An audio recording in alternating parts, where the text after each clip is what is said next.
Hello' আজি বনাইছোঁ চামোচা। তাৰ কেনেকৈ বনালোঁ চাওকচোন। প্ৰথমে কেৰাহী গৰম কৰি দিলোঁ, তাতে তেল দিলোঁ, তাৰপিছত তাতে দিলোঁ জিৰা, তাৰপিছত আজৱাইন, তাৰপিছত বইল কৰি লোৱা আলু, আমাৰ ভাষাত ক'বলৈ হ'লে চিংৰা। তাৰপিছত দিলোঁ তাত জিৰা, ধনিয়া, হালধি আৰু নিমখ দি ভালকৈ লৰাই ল'লোঁ, ভাজি ল'লোঁ গোটেইখিনি। এয়া চিংৰা বনাবলৈ আচলতে বহুতে সহজ হয় যদি জনা যায়। একেবাৰে বজাৰৰ নিচিনাই খাবলৈ হৈছিলে।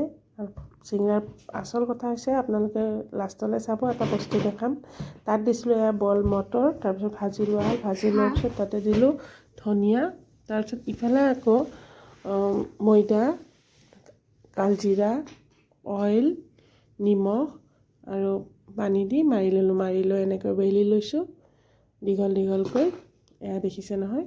তাত কাটি ল'লোঁ মাজেদি। এয়া পানী লগাই লৈছোঁ অলপ।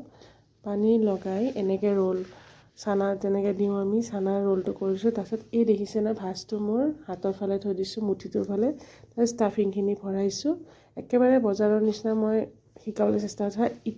গোটেইখিনি এনেকৈ পানী দি মাৰি তাৰপিছত এয়া চাওক ইটো কোণৰ পৰা সিটো কোণলৈ মই টানি দিছোঁ আৰু হৈ গ'ল এয়া বজাৰৰ দৰে চিংৰাৰ ভাজ। এই চাওক বেক চাইডে এনেকৈ হৈ গৈছে। গতিকে আপোনালোকে কিবা এটা সহায় হ'ব বুলি ভাবিছোঁ মই।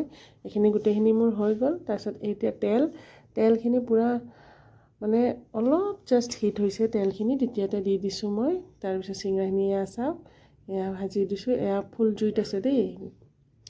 তাত এয়া হৈ গ'ল মোৰ চিংৰা।